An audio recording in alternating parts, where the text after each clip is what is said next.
Salut à tous, j'espère que vous allez bien. Je suis très heureuse de vous retrouver enfin. Oui, je dis bien enfin en vidéo. Cela fait environ un mois que je n'ai pas fait de vidéo. Je suis vraiment désolée. Janvier et février est passé très vite. Je n'ai rien eu le temps de faire, rien eu le temps de voir. Et en plus de ça, j'ai eu pas mal de boulot au niveau des cours. En plus avec le travail à côté. Enfin bref, la vie de tous les jours, hein, notre quotidien, j'ai envie de vous dire. Et du coup... en février, j'ai eu mes partiels, donc j'ai passé mon temps à réviser, je n'ai pas beaucoup lu, ce qui explique que j'ai été un petit peu invisible sur YouTube. Je suis toujours présente, enfin je veux dire, je ne vais pas arrêter mes vidéos ni mon blog. D'ailleurs j'ai toujours mis au fur et à mesure mes chroniques, comme toujours dès que j'ai terminé un roman. Donc si vraiment vous voulez savoir ce que je deviens quand il y a des périodes comme ça, n'hésitez pas à me suivre sur Twitter, Facebook ou Instagram parce que je commence à vous faire... j'essaie de vous faire régulièrement des petits lives histoire de discuter avec vous de tout, de rien, enfin voilà. Trêve de blabla, je vais arrêter là au niveau de l'explication.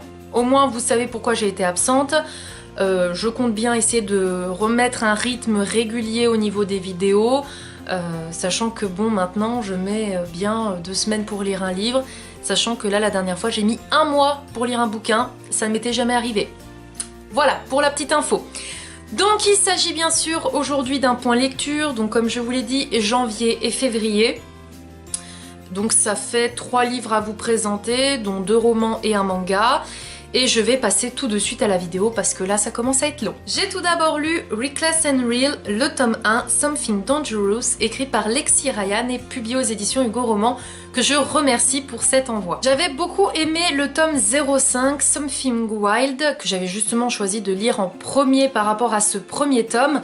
Donc ici, on va retrouver Liz Thompson, qui est célibataire, qui a l'ensemble de ses amis qui sont en couple, et elle en a marre d'être célibataire, elle a envie justement de passer à autre chose, puisqu'elle est secrètement amoureuse de Sam Bradshaw depuis très longtemps. D'où le fait que je vous invite d'abord à lire le préquel, donc le tome 05, pour comprendre un peu mieux leur relation, qu'est-ce qui s'est passé, pourquoi ils sont aussi distants, etc.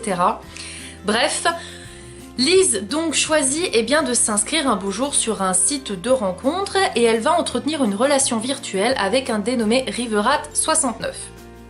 Allez savoir pourquoi, à force de parler avec ce Riverat, Liz a l'impression qu'il s'agit de Sam, et donc au fur et à mesure de l'histoire, au fur et à mesure des échanges qu'elle va avoir avec ce personnage, elle va faire comme si c'était Sam, donc essayer de le séduire, essayer de s'ouvrir, de dire beaucoup de choses, mais comment savoir justement si c'est bien Sam? Est-ce que ce n'est pas une autre personne? Est-ce que ce n'est pas un pervers? Enfin bref, on peut se poser beaucoup de questions, mais Liz est bien décidée à rencontrer ce Riverat69 pour en savoir un peu plus. Bien sûr, dans ce tome-là, je ne vous en dirai pas plus pour que vous découvriez par vous-même l'histoire. Liz est toujours autant attachante que dans le tome 05, je la trouve vraiment, je sais pas, pulpeuse, joyeuse. Elle dégage quelque chose, cette fille, elle dégage quelque chose, elle a confiance en elle, elle essaie justement de montrer que même si elle était amoureuse de Sam et que Sam l'a quelque part un peu rejetée, elle se laisse pas pour autant aller, au contraire elle est toujours autant féminine, elle prend soin d'elle, elle fait vraiment tout pour plaire, donc ça c'est vraiment quelque chose que j'apprécie chez ce personnage. Quant à Sam, alors Sam je l'aime beaucoup, mais j'ai trouvé que dans ce tome il était quand même effacé. J'ai l'impression qu'on n'arrive pas bien à identifier quel genre de personnage c'est. Il demeure encore mystérieux, ce qui pour moi est un peu le bémol de ce tome-là. J'aurais bien voulu en apprendre plus sur lui, savoir vraiment en fait qui il est, quoi, tout simplement, parce que dans le tome 05, on le découvre, mais encore une fois, c'est une autre facette de lui.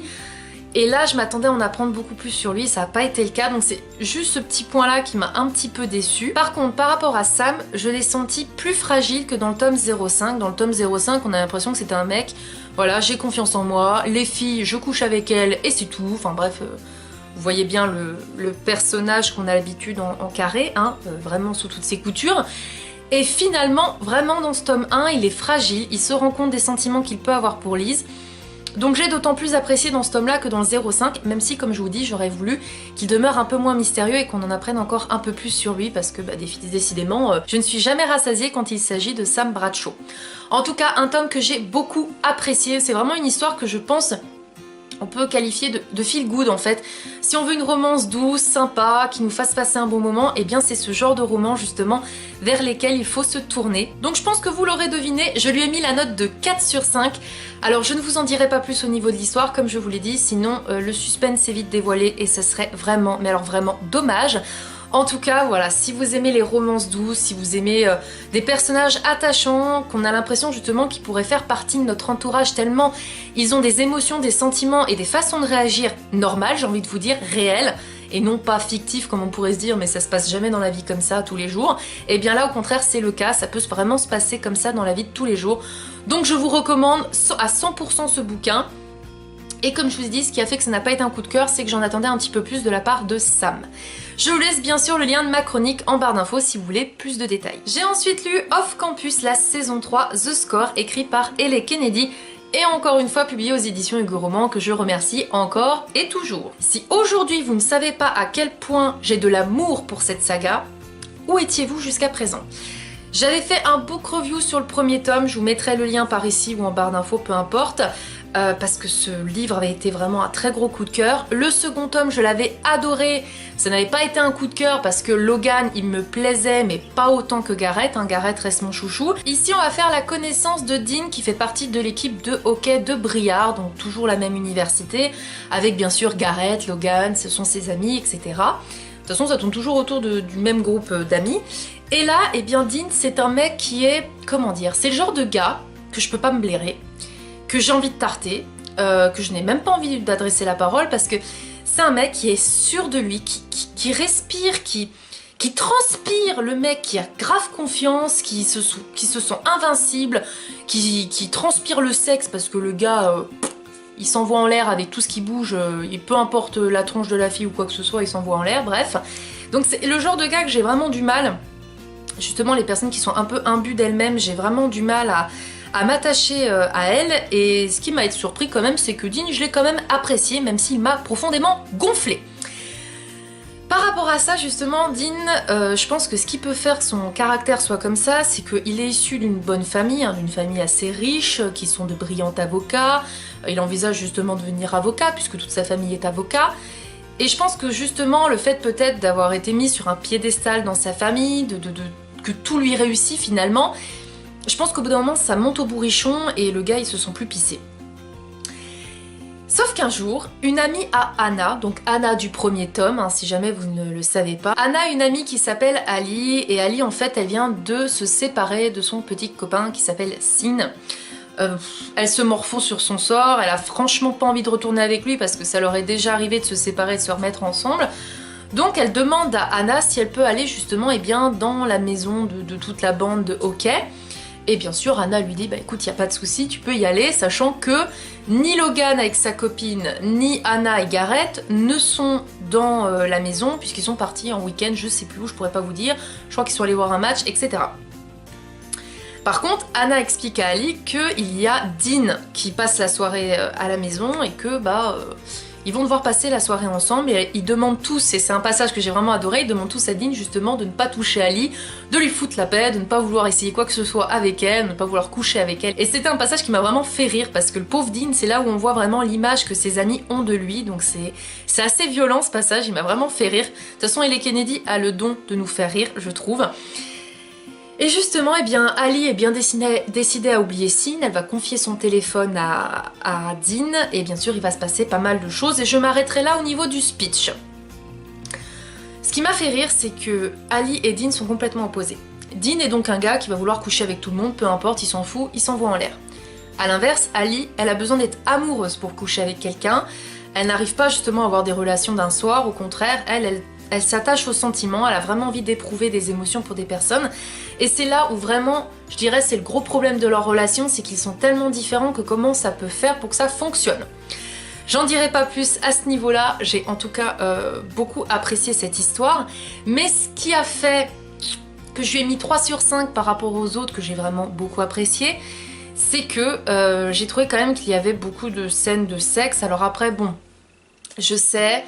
c'est une romance où il y a des passages érotiques, je le sais très bien, mais justement c'est une relation que Je veux dire, je comprends hein, que des couples soient hyper fusionnels au point de s'envoyer en l'air toutes les 2 secondes, je le comprends, mais je me suis lassée. En fait, dans l'histoire, ce qui se passe, c'est que justement le fait que quand on tourne des pages, il y a beaucoup de relations sexuelles, bah moi au bout d'un moment ça s'essouffle en fait, parce que ça fait un peu penser à 50 nuances de Grey justement, quand il y a du sexe toutes les 2 minutes, ils viennent de s'arrêter, ils reprennent, c'est lourd, c'est mou, c'est ennuyeux, j'ai pas d'autres mots en fait.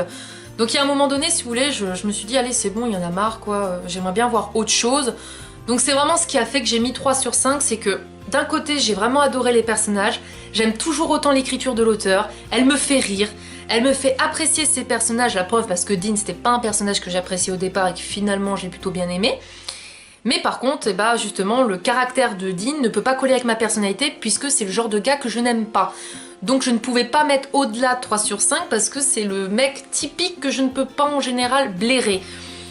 Donc c'est juste ce qui peut justifier mon 3 sur 5, mais après c'est toujours une histoire que j'aime autant. J'ai hâte justement de lire le dernier tome qui est dans ma palle, qui traîne parce que je suis à la bourre au niveau des services presse. Voilà. Félicitations Charlène, t'es hyper mal organisée, t'as beau avoir un bullet, ça ne t'aide pas.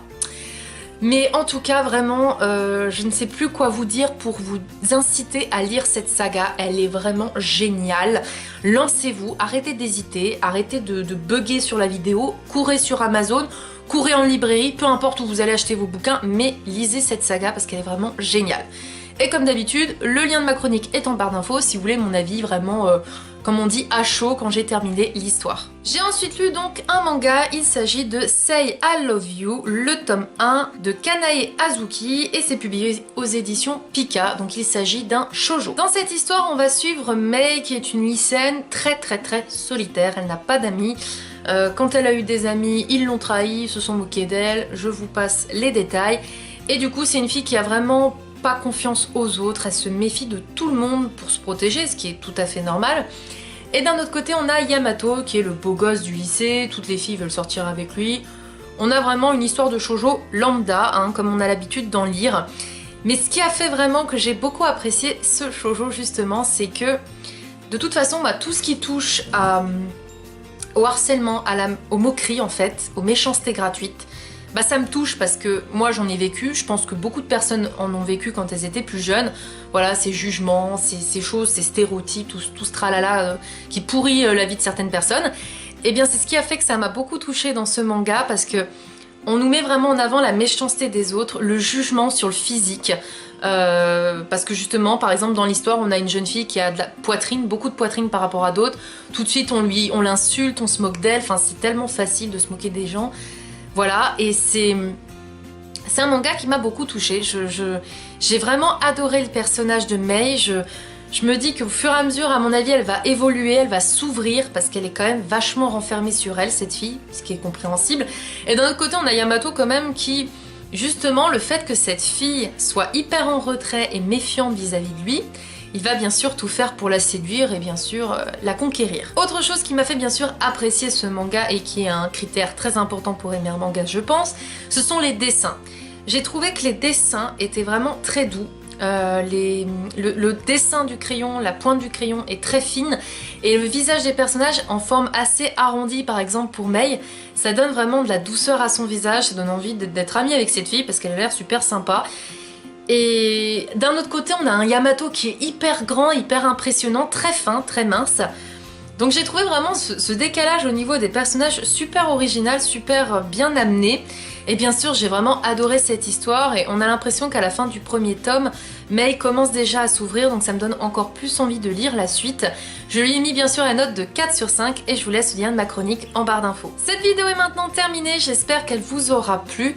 N'hésitez pas, comme toujours, à me dire si vous avez lu l'un des livres que je vous ai présentés et quel est votre avis dessus. Ou alors, est-ce que je vous ai donné envie de lire un des romans que je vous ai présentés? J'espère vous retrouver très vite, très vite pour une prochaine vidéo. Et d'ici là, je vous fais plein de bisous. Salut!